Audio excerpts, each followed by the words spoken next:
Welcome back, everyone. DestinysJesus here. In today's video, I'm covering a roadmap for 2023 for you guys to go pro. In the past, I've done videos covering like schedules and things like that for you guys to get better at the game and give yourself the best chance possible of going pro. But in this video, I'm covering more of a roadmap, like a timeline of events that you should be doing and following if you want to give yourself the best chance of making a living from this game.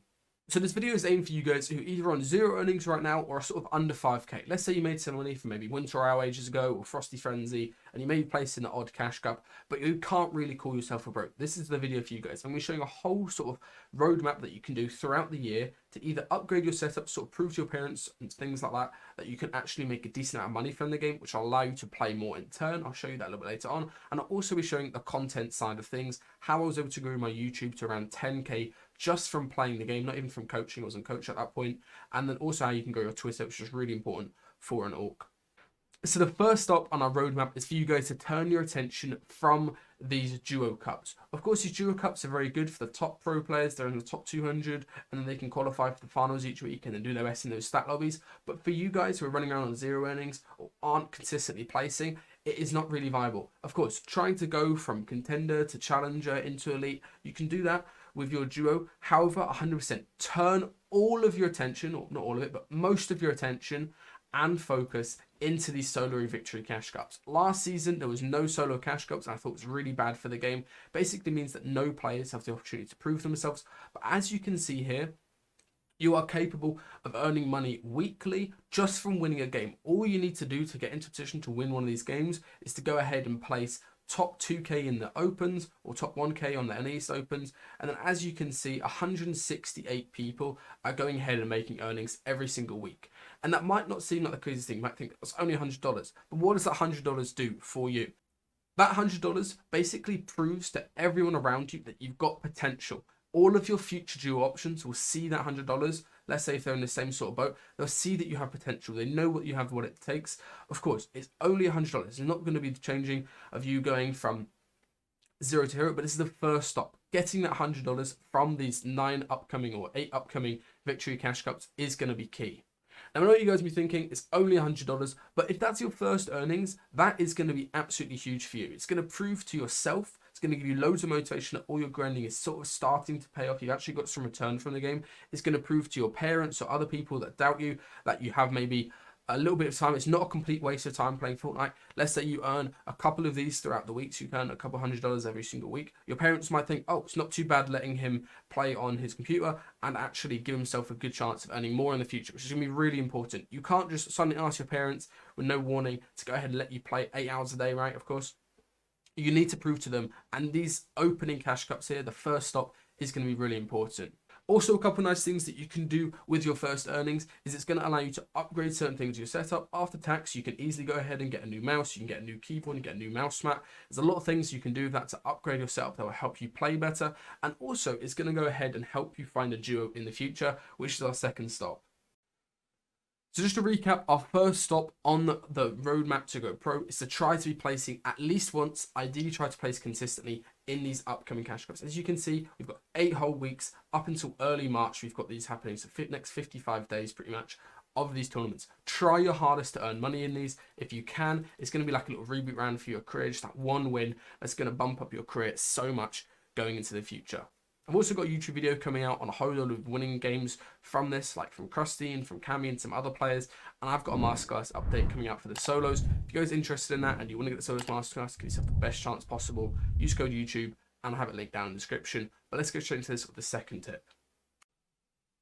Okay, so next up on our roadmap is going to be going ahead and trying to find a duo on your level. So after you've completed those 8 weeks of solo cash cups, you can go ahead and try to find a duo that's going to have a similar level of motivation to you, similar skill to you, and most importantly have the same sort of goals as you and want to take the game seriously. You don't just want to find somebody that you're going to play a couple of weeks with and then split. Try to find someone who's looking for a duo long term, wants to take the game seriously, and of course, if you can find somebody else who's got their first earnings from solo cash cups, they'll be in the exact same position as you and they'll be wanting to grind just the same as you. Try to look for those players and don't just look for somebody who's coming back to the game or somebody who hasn't placed at all and isn't taking the game too serious. These solo cash cups, I've told you just before, are so crucial for finding a good duo.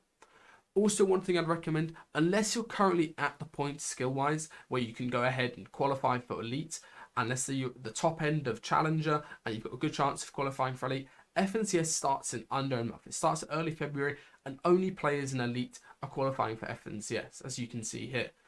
Honestly, trying to qualify for this most recent FNCS, the one coming up just next, is mostly going to be a waste of time for you guys. I'd highly recommend just focusing on solos and then turn your attention to duos for the next upcoming FNCS, which will probably be a couple months after. That means that you've got a good amount of time where you can find a duo based on your placements. You can grind, you can build up that chemistry, you can put in practice, and of course, depending on what happens in the next season with the upcoming Solo Cash Cups, you'll be able to spend more time focusing on just playing duos and upgrading together.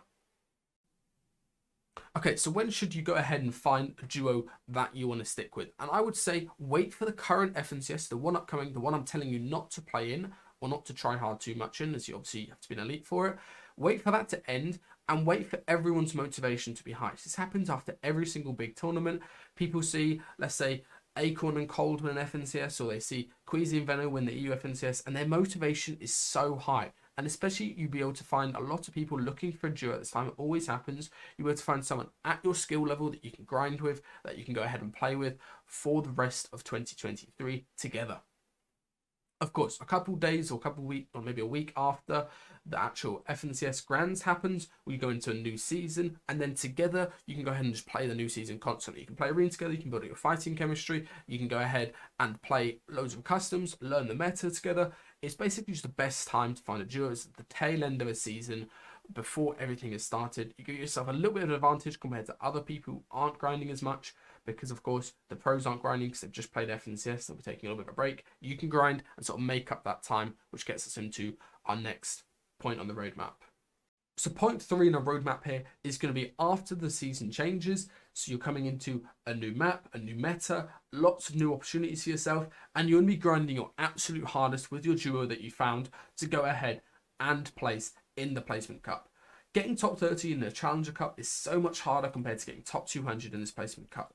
You can't get D-ranked down. You go ahead and stay in the actual Elite division, which means that you get to play FNCS guaranteed just from the Placement Cup. And of course, weekly, as you can see here, you're going to have an opportunity to go ahead and play 2 sessions. So you get that sort of good practice versus good players. You get your name known just from playing these Elite Cups that a lot of people are watching, as you can see. And then, of course, you're going to have an opportunity to qualify for these Elite Weekly Finals. If you play in all of these Elite Weekly Finals, all you need to go ahead and do to make money in them, as you can see, is just place top 40. And I don't think placing top 40, you only need 40 points. It is not that hard. You guys definitely can do this at least one of the weeks if you play well enough and you put the work in to get into the Placement Cup first of all. And then once you're in there, you're in the Elite division, you just need to place top 50 out of the 200 plus people in that division. From this point out, you should be a player that is an elite division. You should have a very good opportunity to make yourself known. But let's go ahead and talk about some more of the content side of things and how you can make yourself known to an organization so you can get salary, so you can get new things like sponsorships and stuff like that for you guys to make more consistent money from the game than just placing. Okay, now let's move on to the sort of social media side of becoming a pro player and actually making an income from the game, and specifically for finding an org. I think Twitter is the biggest thing. I've got 8k followers on Twitter. The things that you can do with a big following on Twitter are massive compared to any other platform. Of course, YouTube, I would say, is probably the second best. I'll show you guys how I started my YouTube channel a little bit later on if you want to skip to that. However, Twitter, I think, is the biggest thing. It's how an org just views you. It's how they're going to DM you if they want to sign you. It's how they're going to show interest in you. And you need to make sure it's professional and it is engaging with other people. You don't just have like 10 followers, right?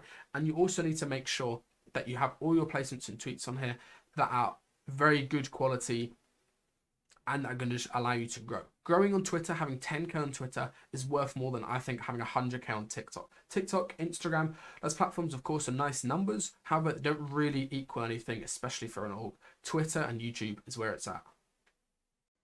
Okay, so how did I go ahead about starting my Twitter and actually growing it to the point where I had organizations DMing me through Twitter to give me sort of contracts and things like that? So the first thing I'd say is just try to get connections with people bigger than you, whether that's friends or whether that's people that you know. Like here, I knew Elevate and Martos from posting educational content, and this is where I actually sort of figured out how impressions worked, as you can see, and how you need to be going with things. Just replying to these bigger name people gets people looking on your profile. And that is really big. However, you don't just want to leech off somebody. I'll scroll up a little bit so you guys get the idea. You want to also be making sure that you're posting things like placements, you're posting things that are like funny tweets, and you keep it somewhat professional. Of course, you can have joking tweets, but you don't want to just be replying loads to your friends on Twitter. That's actually quite bad, I think. You want to also make sure it's somewhat clean. You don't tweet too much, and you make sure the tweets that you do put out are fairly high quality. Even things like funny clips like this one, as you can see. Clown skin top right. Where? Just things like that that get a good amount of likes and impressions are very good, as well as just posting your own placements are really key. You want an org that goes to your Twitter just to be able to see all your placements. They want to see what your personality is like. They want to see that your tweets are engaged and that they're growing and not just getting like 5 likes per tweet. So you want to make sure that you do your best to make sure your Twitter timeline is as clean as possible. Now this right here is my YouTube channel, and I think YouTube is probably the second biggest thing just after your Twitter that an org looks at before picking up. Of course, Twitch stats, if you stream consistently, are fairly important, but I'm going to be skipping over that because I think growing on Twitch is completely different to growing on YouTube, and a lot of people get the two mixed up. So as you can see here, this is my YouTube channel now. You might think, oh, 100k subscribers, that's very good. You're going to get a lot of interest from orgs. However, that is not true. You don't just get interest from orgs from your sub count. It's more so about your consistent views. So let me show you guys my analytics from when I went ahead and first started YouTube. Ignore the revenue. This is all like past revenue because I wasn't actually monetized at this time at all. You don't get monetized for a while on YouTube. Just take a look at the views here, and most importantly, the subscriber gain. And I'll show you guys what I did in the very early days. Imagine this is 4 years now in the future. So the same sort of timeline, you guys will be starting your YouTube or starting posting content now. So late January into halfway through the year, I actually had a lot of org offers throughout this time as a player because I was doing some quite unique things of content. I was also placing a decent amount, believe it or not. It's actually back when I used to place in the game. And I was fairly well known, I would say, for placing and then sort of doing educational content, which we'll take a look at here, as well as some more type of content that you guys can do.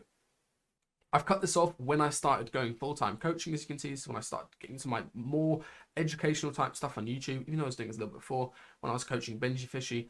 And the reason I was actually known by these players to get into coaching them was because of the type of content I was doing on my YouTube channel. So let's take a look. So the very first video I posted in this sort of time period was the Share the Love solo win analysis. You guys can literally just copy this exact same format. Again, I did it down here a little bit. You can see duo champs win that 4 kills, game that got us into a champs solo win analysis. You guys can copy these exact same videos, and these all did fairly well. They all got around like 1k to 2k views. They definitely got my foot in the door at YouTube, especially because YouTube is an algorithm-based platform. Just having these sort of consistent videos that people will find just from searching, things like titles you can do, like how I made my first earnings in solo victory cash cups, how I placed in the solo victory cash cups. You know, you can do those type of videos now and they'll still do well. I was also doing these more educational videos like these build fight strats, if you guys remember those. Then I was doing these VODs, players and pros, as you can see here. And this is where the algorithm started picking off, as you can see. I was getting average like 100, 500 views a day. Then it really kicked off here because of a couple of videos. This video ended up actually doing really well. This crouch swinging video, plus this TSM commandment. And this is at the start of World Cup. So people were just Googling absolutely everything on YouTube. They were just trying to find videos to make them as good as possible, which is exactly what happens now. Then as we get a little bit later, I was actually posting more sort of gameplay videos. You can see here, I was posting a light speed cup highlights where I was 1v1 Mr. Savage. Then I was posting some more, I say from World Cup. This is actually when World Cup went ahead and started. Week 6, 42nd place. I was posting highlight videos as well. These all did pretty good, as you can see. Then I posted even more of these educational videos. Epic Whale, it's actually how I ended up coaching Epic Whale for the World Cup, just because he watched that video and he thought it was pretty good. He actually wanted to listen to what I said, so I was able to help him with some analysis stuff for World Cup. Things like solo World Cup highlights, these all did pretty well. And then a little bit later on, we get even more highlight videos, plus some tips and tricks. And you can see here, I get into a little bit more tips and tricks, but I was still posting these educational videos and at the same time posting things like 42nd, week 10 as well. And these things, just like little things, like I was getting put on the mainstream, I was getting sort of recognition, it got my name in the door, obviously got me 6k subscribers during this time period. And this is actually what got me quite a few orgs, as I said earlier. I didn't end up joining an org during this time. I knew I could make a good amount of money coaching, and so I eventually ended up joining FaZe Clan and then doing my own stuff with the masterclasses, of course.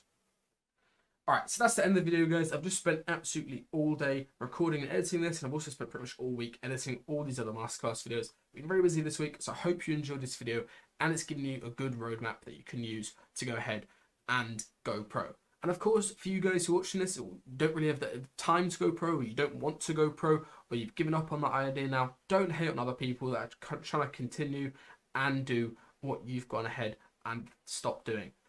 I really dislike that when people go ahead and hate on other people who are trying to go pro still or putting the time into the game. I saw somebody hating on Twitter about some guy who got his first earnings from the first victory cash cup, and it really annoyed me. Make sure that you just support other people when you can and try your best if you are trying to go pro to keep on doing it and give it your best shot possible.